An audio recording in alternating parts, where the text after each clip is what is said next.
Hi, everybody. This is Randy Bach. I'm thrilled today to be joined by Brian Chau, who's a good writer, a great mathematician. He's, I think, technically the youngest Canadian ever win the tied for the youngest Canadian to win a gold medal at the International Olympiad in Informatics, and an independent writer at cactus.substack.com. And today's February 18th, 2023, by the way. And I came across Brian through his article in the New York Post on ChatGPT 3 and some of its, I guess, political proclivities. But maybe you can tell us a little bit more about your thoughts on this topic, Brian. Right, not just proclivities, but kind of intentional interference with ChatGPT's stance on a variety of political issues. So, yeah, I was reached out to by the Post after writing several articles on Substack as well. You already mentioned that. And the primary series is documenting OpenAI. This applies to actually most of OpenAI's language models, most of the newer ones at least. And essentially documenting stuff that they have published that describes in very clear detail how they went out of their way in order to influence the political leanings of their language models of stuff like ChatGPT in quite a fringe and extremist direction. So I really dislike, I think there's a trend in really all media to exaggerate. And I really don't like to try to speculate on things that have not happened. But the kind of interference exists to a degree that is so extreme that I really can only give it in their own words. And in their own words, I included this quote in an article. They say, "We demonstrate that it's possible to modify a language model's behavior in a specific direction with surprisingly few samples. The human evaluation involves humans rating how well the model output conforms to our predetermined set of values." So, in other words, the authors of this paper, which are either current or former employees of OpenAI, are saying that their exact values that they want the language model to emulate, to repeat, and even to put over any kind of scientific data that contradicts those values. And not only that, but that they have found surprising amounts of success in actually implementing this and making it a part of models such as ChatGPT. Right. So, I was playing around with this with a friend, a few friends. We're in kind of a disruption AI group, I guess, email chain, so forth. And I'm not a computer. I mean, I was a chemistry and physics major, but I'm a medical doctor, and I don't work with computers. I don't work with mathematical modeling. But I have taken a taxi. I've been a parent. I've been a child at different times. And what was tossing around in my head was, is this a model that's like a taxi, or is it a kind of a parental taxi? So what I was thinking was, well, if I want to take a taxi or an Uber someplace, I want to go to, I don't know, the beach today. I put in my destination, I get the taxi, and ostensibly he should take me there. Now, a parental taxi might say, well, we can go to the beach, but it's winter time. Like, don't you have something better to do? I don't really want to take you to the beach. And another one might say, well, we can go to the beach, but I don't want to go through this neighborhood. And I'm not really sure you're really ready to look at these apartment buildings, which are, I don't know, or we might go through a crime zone. I don't know. There's all different levels of parental attitude that the taxi driver could give me. And it could be a genuine parent. It could be my parent who says, I'm a teenager. It's like, I want to go to the beach. Like, no, you're not going to the beach. Don't even think about it. And so I apologize for my example, but what is ChatGPT? Is it a taxi? Is it a parent? There's really no need to apologize. I think it's a good example. Well, the question is, first of all, do you want to do things to prevent injury to the user themselves, to prevent some kind of broader injury, right? So there are limitations that they place on ChatGPT that I think would be reasonable among the general public, right? And most people would agree with this. Stuff like we should not allow it to prevent, say, recipe or to present recipes for explosives, right? So someone asks it, okay, give me instructions on how to build a bomb. It says, no, I'm not going to give you instructions on how to build a bomb. That could be very dangerous. It could have kind of consequences in the real world. That is one component, but I think it goes far deeper, right? There's the kind of I think you alluded to this, the kind of philosophical debate of exactly how far it should go. But I think both the direction and the extent to which it goes is kind of extreme. So I mentioned this in the article as well. This is also from the same paper published by authors at OpenAI, where they discuss exactly what things that they want to and that they want to prescribe to the AI model, that they want the AI to always say. And this goes to very, quite frankly, like direct political interference. Things like, I think one of the examples that was not generated by me, but more recently is I think the writer Aaron Sibarium, who's also great, posted like, is it moral to say the N-word if it would prevent a nuclear bomb from detonating and killing millions of people? Right. So this is kind of like a caricature, right? This is kind of like a caricature of a question that you would ask someone who is left wing, but ChatGPT actually says no, in that scenario it would actually allow the nuclear bomb to go off, which I think almost no one, even quite extreme left-wing individuals, would agree with. And although they did not disclose the full kind of data set, they do describe what kind of issues that they say. And they say that they want to prescribe basically an equality between groups. And I think here it's, from the examples, it's very clear that they kind of mean equality of outcome, denying differences even if they do exist. They say, this is a direct quote, "For human characteristics and behavior, we assert the model should oppose unhealthy beauty or likability standards and support goodness, attractiveness, and likability being subjective." Now, the last part is where that's very important. Of course, the first part is kind of vacuous, right? Like, what do they actually mean by unhealthy beauty or likability standards? But the second part actually means denying very well-founded scientific research on, say, the average attractiveness related to age, average attractiveness related to various physical characteristics, right? And I include this example later in the article. These are no one in the scientific community disagrees with this. It's a complete, like, obviously this is true. Women are most attractive to men around the ages of 20 to 30. There's another result about the hip to waist ratio as well, which is this other kind of well-known, really like biological constant, right? And there's actually a direct comparison, because on some of the older models, this just, it's a basic scientific question. It gives the basic scientific answer. So the old model answers correctly. It reflects the same answers that every scientist has come to.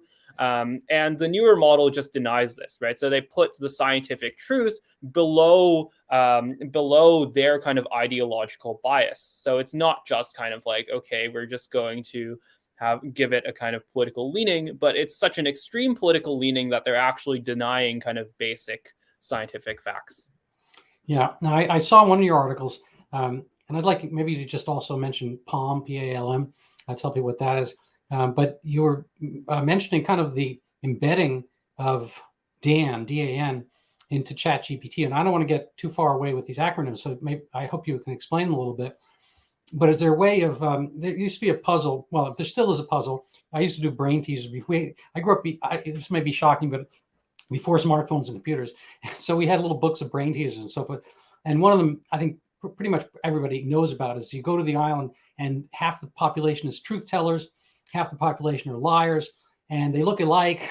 Could be Washington, D.C. And you want to get from A to B, but you need to phrase a question. Basically, you have to embed the question.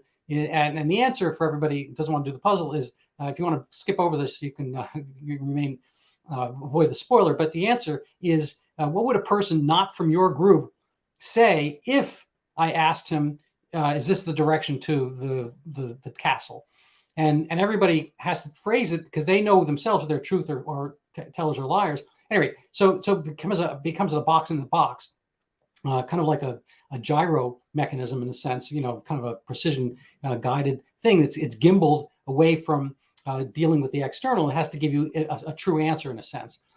Is there kind of this gimbling possibility so that you can get get around the proclivities, not just the prescriptions, but the proscriptions, the roadblocks that the makers of ChatGPT would want you to have? So can you just tell us a little about that? And are there ways around this? They're embedding. How do you think things will progress? Yeah, for sure. At the current state of technology, not only do these kind of circumventions exist, but there are plenty of them. You mentioned Dan or do anything now. That's one set of instructions that you can give ChatGPT in order to get it to basically either suppress some of these filters or bypass them and basically give more honest answers.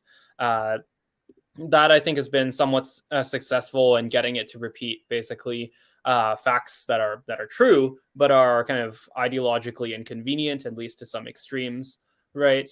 And many of these exploits can come in different directions, right? I think something that people maybe don't know is that there are actually multiple versions of Dan. There's kind of an arms race here where OpenAI repeatedly kind of updates ChatGPT in order to become resistant to some of the more popular methods, and then the people online share and innovate and come up with new methods to do so. And when I say methods, these are not too complicated. It actually is kind of similar to the riddle that you gave. It's this kind of way of presenting information, way of asking the question. There were earlier more simple exploits that were something like, let's say hypothetically in a play, right? Someone were to do this action, what would they do, right? And that could even circumvent some of the things that I think would be more widely agreed upon, right? In the earlier stages, you could even get it to say list some of the chemical ingredients of a bomb if ChatGPT was pretending to be in a play, which is pretty interesting. But yeah, certainly those circumventions exist to a large degree in the present, and most likely will exist to some extent. I'm not sure how common or publicly known they'll be, but will exist for many years, decades in the future. Now, I've asked it certain things, and sometimes it says, "Oh, my database just goes up to 2020 or 2021." Is that true? And are things? I mean, it seems, is that just the stuff they've kind of poured into his brain so far, or are they acting as a hedge because they don't want to get topical? Yeah, so most likely the date cutoff is accurate, although there are actually there's the date cutoff specified by the authors of one of the blog posts about ChatGPT, which is mid 2021, which I think is accurate. There was a time, I'm not sure if this has been changed, but there was a time in which the ChatGPT would insist that its cutoff, like when you interacted with ChatGPT itself, it would insist that its cutoff is 2020, the end of 2020, even though that was not true, even though it directly referenced some events that happened in the first half of 2021. So I think that was just a kind of like clerical error but the actual cutoff, which is July 2021, is pretty much accurate. So to get to the essence of your article, you can maybe give a little outline of it. But in summary, it had different kind of answers based on which certain political candidates it was asked about, including a former president. And I'm just curious: is it looking at the internet for those answers, or is there some rule that's been set up, a fence or a roadblock by the code writers, programmers? Right. So I think that the best way to compare this it isn't completely flawless, but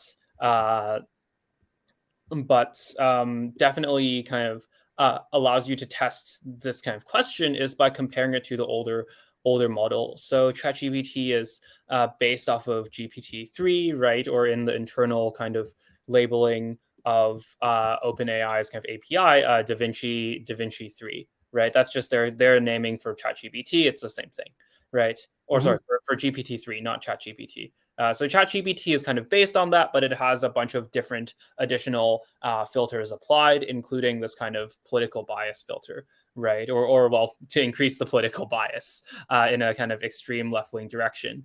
And in many of the tests, there much of the kind of like hard filters, the situations where it goes and it says like, oh, this question is inappropriate to answer. For example, one of the things I think was something like write a poem praising Donald Trump and then write a poem praising Joe Biden, and it writes a fairly good poem praising Joe Biden and refuses to write a poem praising Donald Trump, saying something like, I forget the exact quote now, but it says something like, we do not want to engage in kind of political or controversial topics, something like that, right? Which is very clearly a kind of double standard here. If it were to apply that kind of standard equally, then maybe like in some cases that would be preferable, but it's clear that they don't even do that.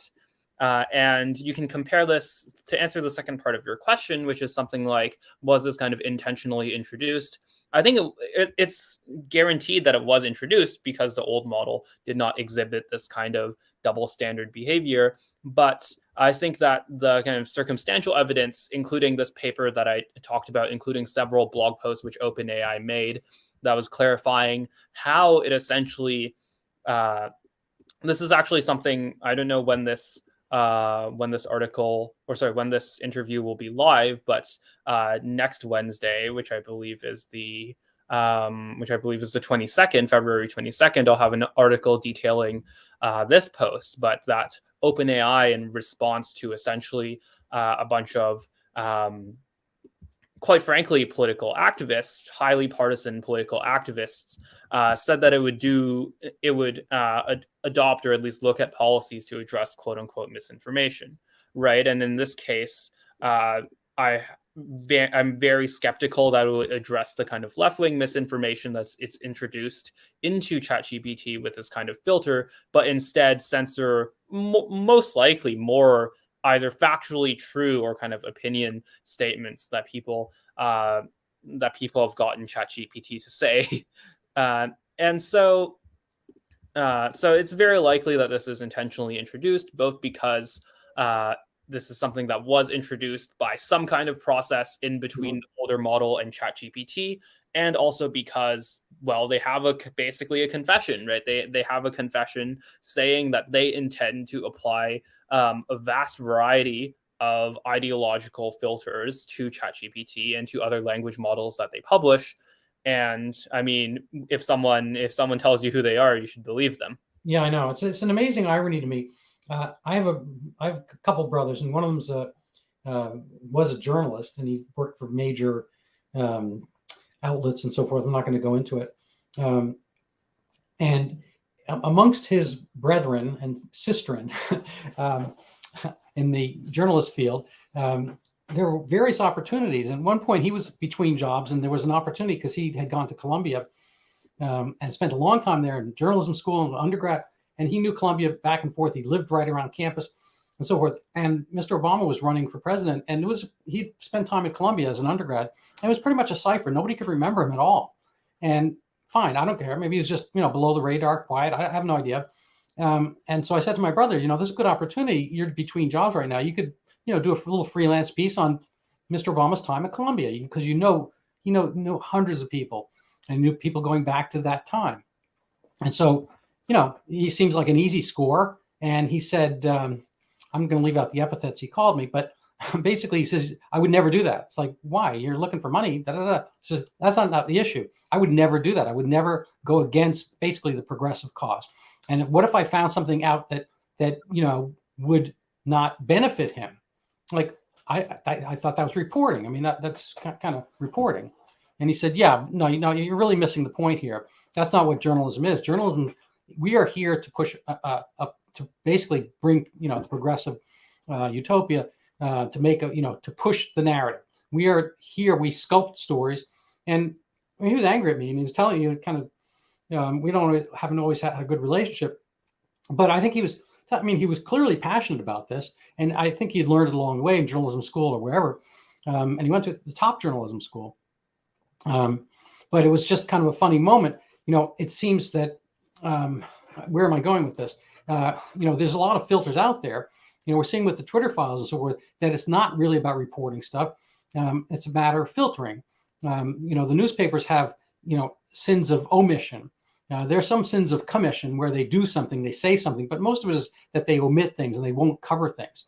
Oh, I know what my point was. If you look at the tech press, it is really not only is it this kind of constant omission, this constant kind of selection for negativity. Not only is it this kind of tone that is very clearly politically biased, but it's also just very poor quality. It's also often just factually wrong. And you might wonder, it's impossible to really tell this until we get the kind of internal documentation of, say, the New York Times, right? Whether it's incorrect on purpose or whether it's an honest mistake.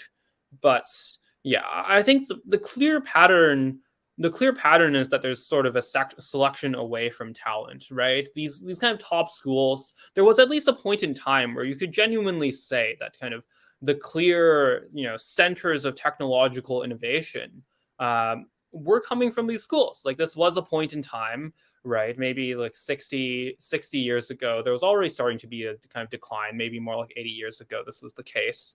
However, what's most interesting is that they've kind of inherited this reputation of, quote unquote, speaking truth to power. Until they get in power. Yeah, but that they've sort of lost faith in the ability for that to work, right? So I think that they're kind of they have basically a political ideology. They have a political vision, like you said. I agree with that. But what's most interesting is that most of the time, even if you're, say, in quite an extreme regime, right, say under the Soviet Union, there was at least enough self-confidence, at least in the early stages of that regime. And I think like actually a very good example of this in China is China, where they do have this idea that if they just pursue the truth, if they pursue technological innovation, if they pursue basically, innovating technology and really kind of giving the Americans a good fight, right, that they will win. There's that kind of self-confidence in their own societal system and their own ideology in the way that things are progressing.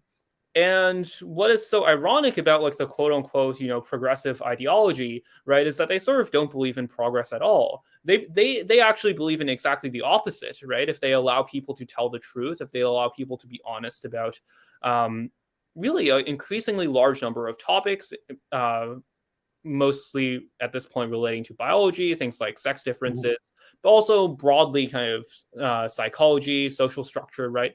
If they just allow people to tell the truth, then they believe that that's going to lead in a negative direction for them. And, they're not necessarily wrong to believe that, right? More people knowing the truth might lead to those people voting differently.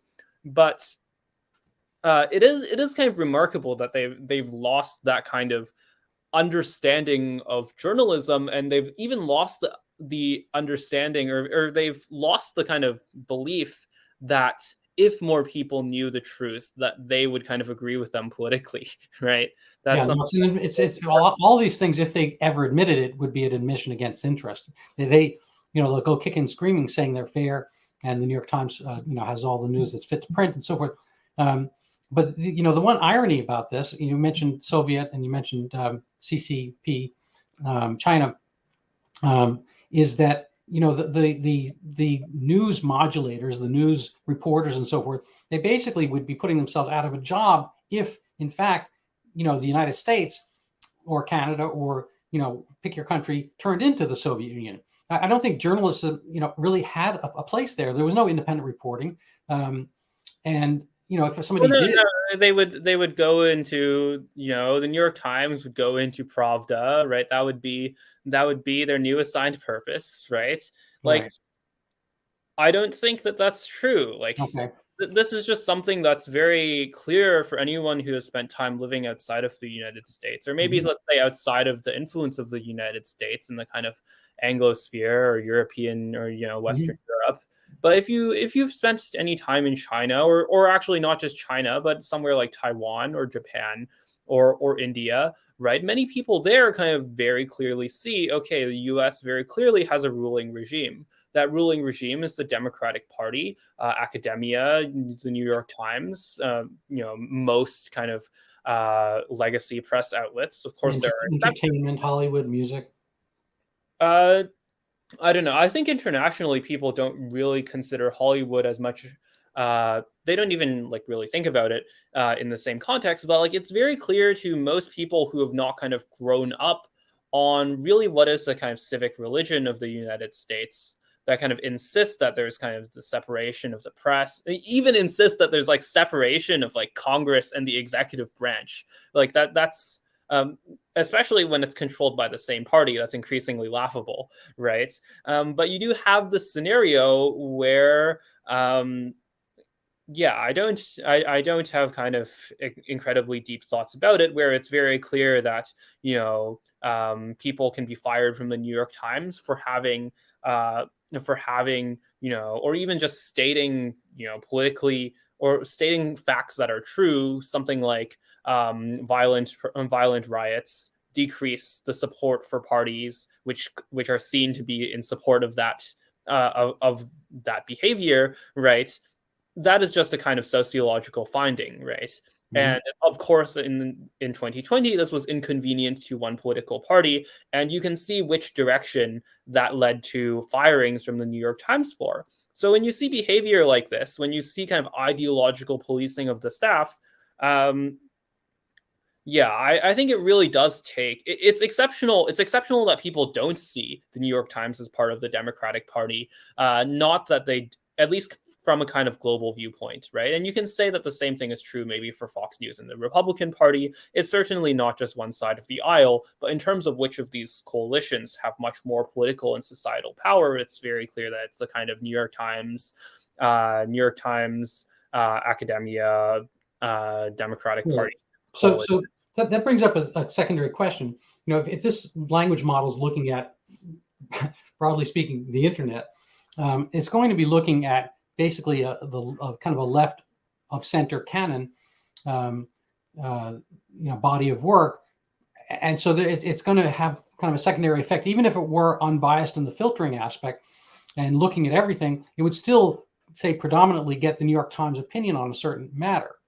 Is that fair to say or no?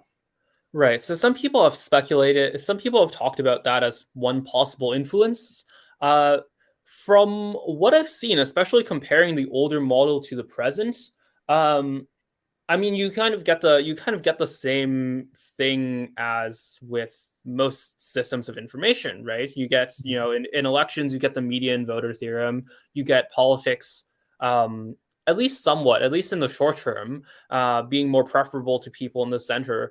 And I think, I think that in the earlier models, when they aggregated much of the information online, even if there was a kind of bias towards kind of establishment sources or a bias towards academia, so on and so forth, when they aggregated that all together, first of all, it was still willing to admit many kind of factual points, right? It was still very willing to admit kind of biological sex differences, those kind of those results are, of course, very common and true in the scientific literature, right? But to the extent that there is a political bias introduced, I think it would be closer to a kind of maybe a bit center left, maybe still slightly skewed, but nowhere near the kind of direct interference that we have now. So yeah, like I think that your concern is correct in that, is the internet biased? Are there more left-wing people who are logging on than, right-wing people? That might be true, but if that's the problem we're dealing with, then I think that, it's a very small drop in the bucket, and it would be a much better scenario than the problem we're dealing with now. I agree with you. So just as a personal example, in this little, kind of email group I'm in, we talk about AI a fair amount. I've been working I have a book out called Overturning Zika. It's coming out in Brazil shortly. And I've written a few articles on the topic, but my theory is has not taken over. It should, and it should be the predominant theory soon enough. But I mean, Zika microcephaly was a panic and a pandemic, as it were, in Brazil 2015, and it got aggrandized way out of proportion. There was very little science going on at the time. A lot of things were leaked to the press, and it was kind of a true panic. And I'm not going to get far into the weeds on that. People can look and read, find my book and so forth. But so just to kind of go over my taxi versus parent theory, I put in, there's very poor association. There was no microcephaly after the first year in Brazil. For ChatGPT, there was with very little science going on. It's understandable that in the age of panic, people went with this, but now that's quieted down. I think people should relook at some of the science. Anyway, so I wrote kind of my point of view on the topic, and it printed 3-4 paragraphs, and it echoed it. It went and had some extra details, and it made like a high school essay on the topic. And my friend did the contrary. He said, Zika microcephaly is quiet of late, but it's very strong science, and it's going to come back soon, and people should anyway. So he put a different opposite premise, and it wrote the essay just the way he wanted it. And so I thought, okay, great. This is kind of a tool to help you develop your thoughts and so forth. I mean, using some knowledge, and you can find knowledge on either side. But when we went to the vaccine issue, or natural immunity versus vaccine immunity, there was no more equanimity from the language models. But I mean, I think it's very, very, very 5 varies, 18 varies, very, very, very, very well shown that natural immunity is a better protection than vaccine immunity. But so I put something quick in about that, and it's like no. Vaccine immunity, natural immunity is anyway. It tossed that aside, just the way some Wikipedia stuff did very recently, and it's just kind of like for certain issues, it seems like the vaccine, or COVID, whatever, it's like going to go super, kind of, because I hate, I don't want to misuse the word, but kind of full Gestapo on you, and it's just not going to let you have it, and it's going to bite you, if you try to put your hand in the machine. So I think this is interesting, because on the issue of vaccines, I don't think I experimented with it that much, but it was fairly neutral when I looked at it. It kind of referred to the date cutoff fairly quickly. It talked about this was kind of the state of things. It said like, okay, there's still upcoming information about the vaccines, right? Yeah, I did not. We can take that offline. I'll show you some. I don't want to spend our time here, but I went through a fair number of iterations dealing with it, and so I tried to see whether it knew about Omicron, and Omicron's been out since 2021. Late 2021. It was in South Africa, October, November. So it should theoretically know about it. And I said, I have an article on this topic as well. I mean, Omicron is not really a descendant or related to SARS-CoV-2 or the earlier alpha, beta, gamma, delta, so forth versions of SARS-CoV-2. It's more like just a spontaneous coronavirus, as were all the coronaviruses before, which are just common colds. So it's a relatively common cold. And I put in like 3 sentences on that topic, and it's like it just basically just shook its head and basically said, go back to your room.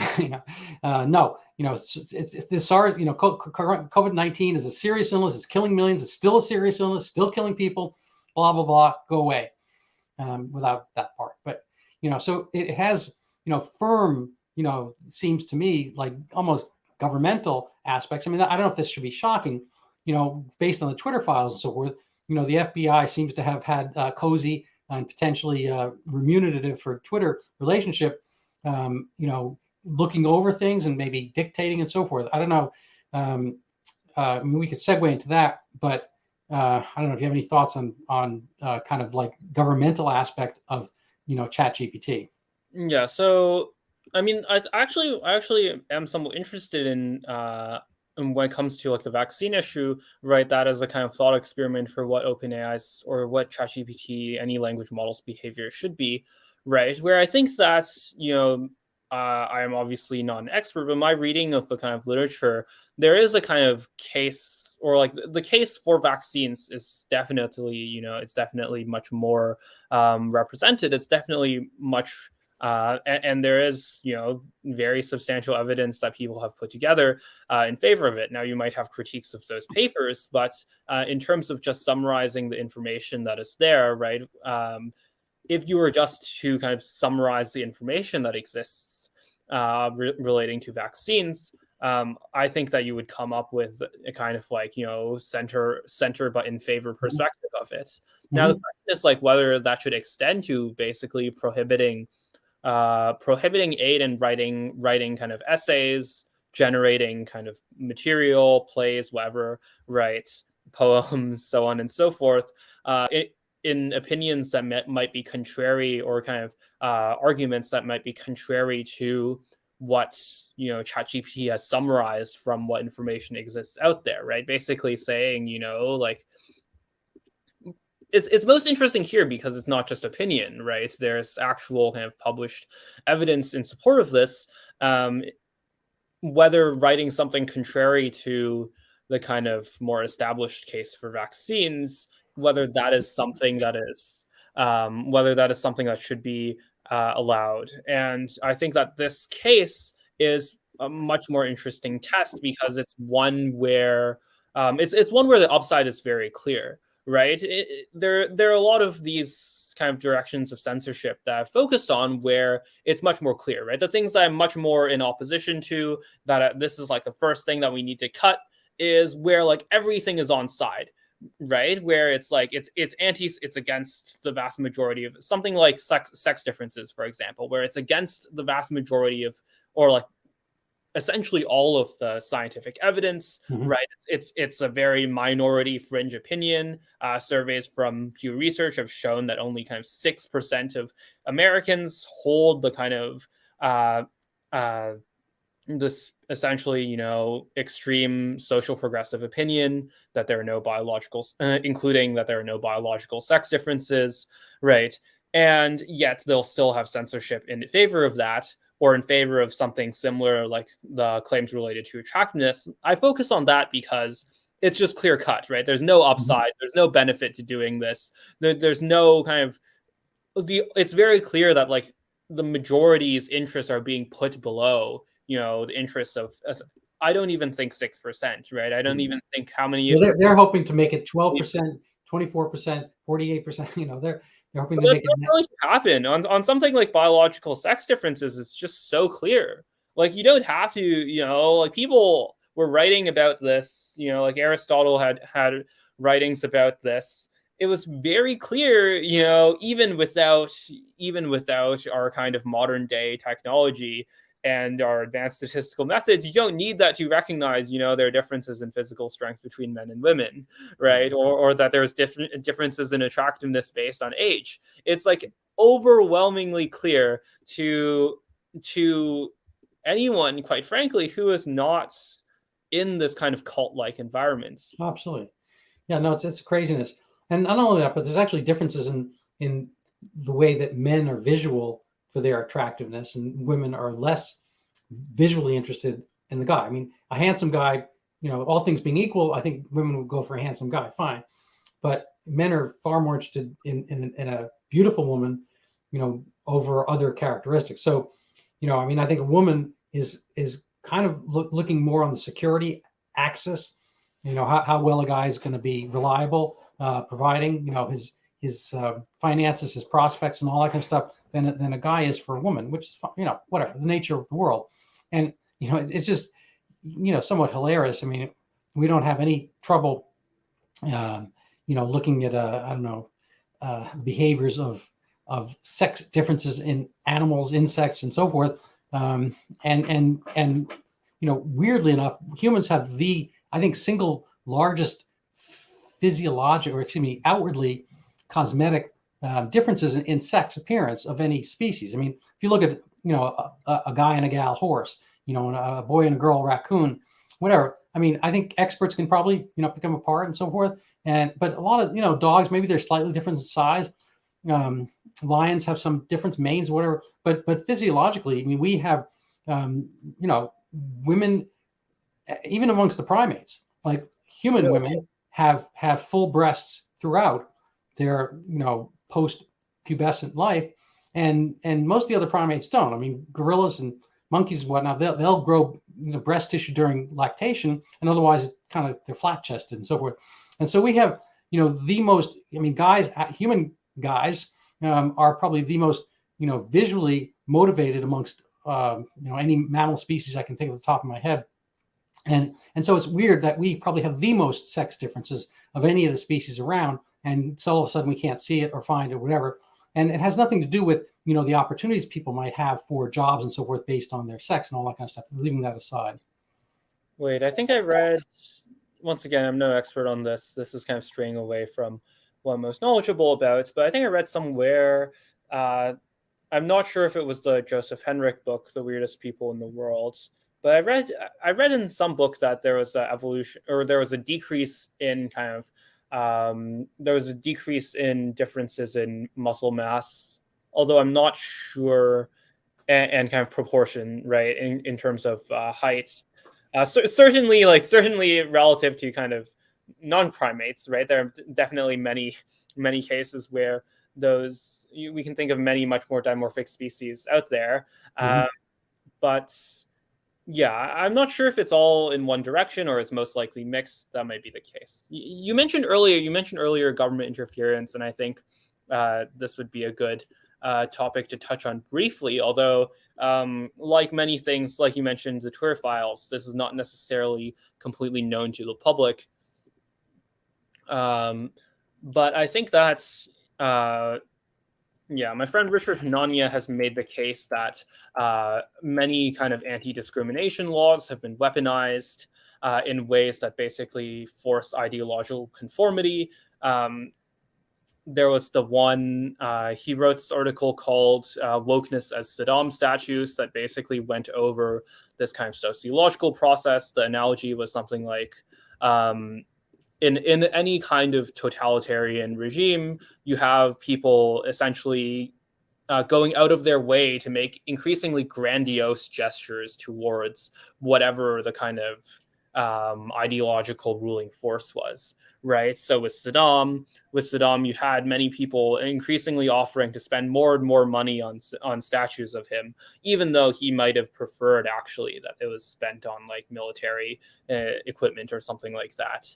And you see this in the Soviet Union. You see this in kind of Lysenkoism as well, which was essentially the process of adopting, communist biology. Right. And I put quotes there because this directly led to mass famines in the Soviet Union and China. Yeah.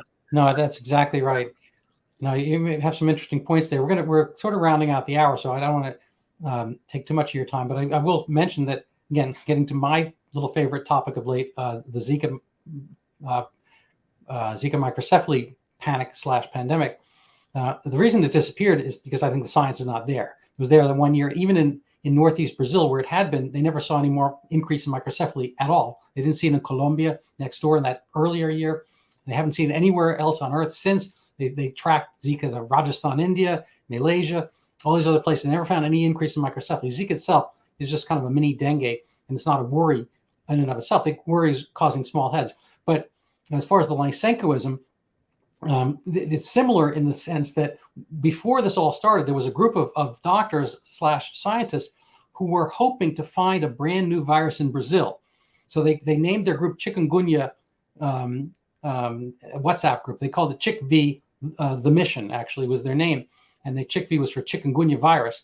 And they were hoping to find chikungunya, which is another West African virus, never been in Brazil. They wanted to find it because they wanted money to come to the Northeast poor Brazil to, for money, to change, help kind of social initiatives and inequities, whatever. So it was a leftist center. And there's a guy, Rudolf Virchow, a German doctor and social engineer in a sense. And he was their model of basically finding something scientific because you've already had this idea in advance. It's a little bit like Lysenkoism, that there was no formal communist tendency and aspect in Brazil per se, but they were probably left of center, and they were hoping to find a virus. Now it turns out to be Zika, and I think that's when they went wild with it, because they were so thrilled to find something that would do that. And it did it, mind you, it actually worked in terms of their political aspirations. It brought lots of money and attention to the Northeast of Brazil. Now, it might have wasted those monies and intentions because, nothing ever came of it, and they could have spent that money somewhere else better and so forth. But it's an interesting prospect when people put their machinations, their ideas, their preconceptions ahead of the science. And that's probably what's happening with some of these models that we're hoping to, bring, illumination, ease, quicker intelligence, better, formatting for our capabilities, better ways to fix your car, better ways to, get downtown, whatever, and yet people, I guess, can't avoid kind of dipping their fingers in the honey pot and putting their own stamp on it. I mean, I suppose that's just human nature. We can't get around it. So here's the question, I guess, so in the end, if we can kind of do that little riddle, the embedded riddle, will ChatGPT kind of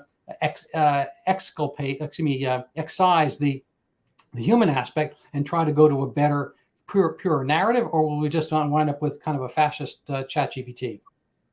I don't think that's, I don't think that excising the human element will ever be an option. People will always be, people will always have intentions, they'll always have motivations, even if there's some more advanced technology involved. I think the best scenario, like there are attempts to kind of control, they're kind of more noble attempts to control GPT. There's the kind of, or machine learning more generally. There's the kind of AI risk people many of whom I'm friends with. But I see that fundamentally, and I have other disagreements with them, including the pace of development. But I think that fundamentally, the kind of societal pattern that we see is that, including with OpenAI, right, including with ChatGPT, that the people who end up winning a kind of battle of censorship, the people who end up kind of suppressing scientific facts, are not the most rational or the most capable people. It's exactly the opposite. It's a fringe contingent, as we saw with OpenAI, that really is among the most delusional people on the political spectrum. And so it's very important that that be kept in mind, because if we say, like, okay, someone should be given the power to to censor, to curate what truths are allowed to be told, then it's not even a slippery slope, right? It's just what directly happens right after. More like a trap door. Yeah. It's like, you just take one step. That's the OpenAI example, right? It's not like eventually it became used for evil over good, right? It used to deny reality, used to propagate a fringe ideology. It's not like that took a long time. That happened immediately. So I would say that this is why I'm optimistic about AI. I wrote another article about the asymmetries that make this more possible. But I see a world where AI is much more varied and much more customized and used by different people, right? Where the ability to use AI to kind of express one person's viewpoint or another is not something that's constrained by any of these filters, because people are just able to kind of use it as a decentralized technology. People are either able to find open source models online, or are able to use various jailbreaks, including the ones that we talked about earlier, various ways to circumvent these filters. And that essentially, because of the nature of AI, because of many of the technological aspects that make it, for example, much easier to specialize and much easier to train once it's kind of picked up the ability to process language to begin with, right? This is the topic of the second article. I'm not sure if you want to spend too much time on it, but essentially that once you've picked up that kind of base understanding of language, that it's actually easier, it's surprisingly easy to kind of change its ideological viewpoint in any direction. That was actually going to be my next question. Right. Go ahead. What if Elon or an Elon-like entity, Mr. Musk, decides that he wants to make his own, and he wants to be based on, he could probably just base it on knowledge base at Twitter or something like that, and ancillary articles and so forth, and then he could weight it. Whatever, it could decide to weight it right in the middle, whatever. Theoretically, you could have your little taskbar or slide rule kind of thing, whatever, where you grade it however you want it to be. It's like, I would like this, to be what, I mean, I just don't see, I don't see why they can't be. I mean, let's applaud the guys at OpenAI for kind of getting to market first, but there can be 16 other companies like this. It's really, I suppose it might be the Google thing where they squeeze out competitors. Perhaps nobody wants to go to it because nobody goes there. But can't there just be similar language models that kind of find things differently, or is it just too hard a topic? Yes, so not that well known, but the moats are much more around the kind of optimization side, the kind of like, what are really kind of the things that you can do to squeeze the last few bits out of efficiency, out of essentially training the model, giving it the kind of data that it bases its decisions off of, and actually getting it to process language effectively, and doing that in a kind of reasonable time span and with a reasonable energy usage. Making those optimizations is the kind of moat, right? That's the OpenAI's competitive advantage. It's not, like the actual, like the ideological filtering is actually very simple technology. It's a technique that's been well known for many years. It's nothing state of the art, right? And yeah, you definitely will have competitors. You will see many competitors for sure. You're already seeing them emerge and get funding as well, right? So yeah, certainly one that's more based on Twitter, based on kind of proprietary data sets. That will be also very interesting to see as well. Yeah.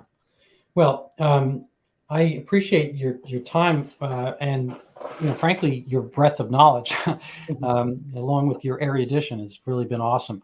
I'm just going to let's see if I can find your article here.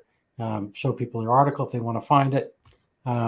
Right. So a quick link for that is pluralism.ai. You'll be able to find all of the articles there, all of the machine learning articles. And then here's the one that I found first in the New York Post. Here's how artificial intelligence becomes biased.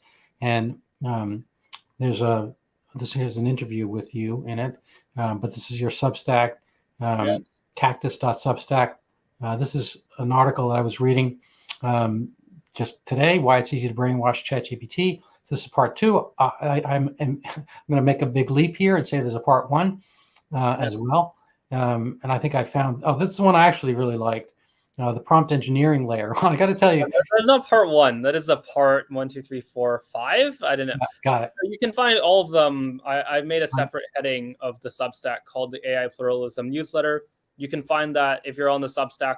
You should just be able to scroll to the top and find that. Or you can find it by typing in pluralism.ai and it should lead you there. I like that. I saw this one. I actually, first time I read it, I thought it said the prompt engineering lawyer, which is probably what we'll need at some point. I also like to do a shameless self-promotion here. This is my book, Overturning Zika, the Pandemic That Never Was. There's a big, scary Aedes aegypti mosquito, and big, scary my name. It's, I think, well worth the read. I've got a few articles else on this topic, but I'm going to leave that aside. Anyway, so I'm going to leave the closing words to you, Brian. Maybe you can just help us navigate. What are your predictions? Where do you think things flowing, for good or for bad, for up, for down? I don't know, a couple predictions. Right. I think wherever there's interest, this is kind of where extremism, particularly left-wing extremism, thrives. Right, is that whenever there's interest there, they have the kind of most people who are like dedicated, who are spending time on essentially, making things worse instead of better. So in the short term, with regards to companies like OpenAI or Google, I think they'll face more pressure to censor in increasingly absurd directions. But I think I actually wrote, this is also something that I wrote near the bottom of the second article, and in my other article, in my other article announcing AI pluralism, right? I think that at the end of the day, people don't want machine learning models that will subvert their intentions. They want machine learning models that will reflect their intentions, and being able to provide that to people, being able to develop a base of trust, that's going to be very important, and something that I'll be working on as well. In terms of like the longer term, I do see artificial intelligence as a force for good. I also have a conversation with Sam Hammond on my Substack about this, of its essentially being able to automate many of the areas that have become essentially such ripe grounds for ideological distortion. Things like journalism, things like academia, where it will be able to provide, or specifically administration of academia, where I think it's the kind of scholars themselves, they'll have biases depending on which field, some quite extreme, some still attached to reality. But certainly I think that this kind of technology, that artificial intelligence, essentially it's like paper pushing as a service, right? Mhm. And so it is able to alleviate some of the areas that are most susceptible to attack, if it does not become an area susceptible to attack in and of itself, which is a big if, right? But that's the kind of future. It is the kind of idea that, it's a pivotal point in time. What kind of machine learning algorithms get adopted, whether they'll be more reality based as opposed to highly ideological, right?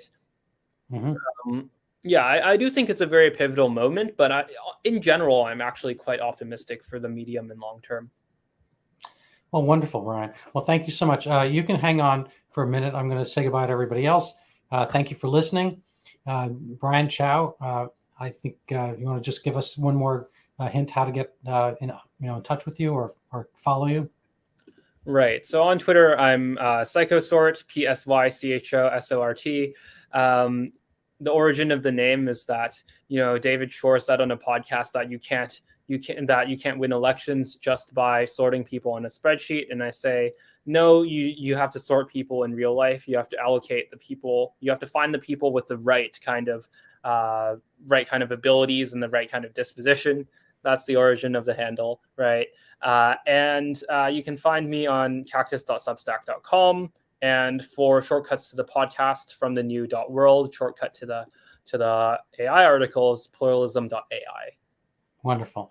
Well, I'm in your debt, and should you need any favors or need any Zika microcephaly thoughts, give me a buzz. At any rate, thank you so much. I hope to talk to you again soon. Great. Thanks for having me.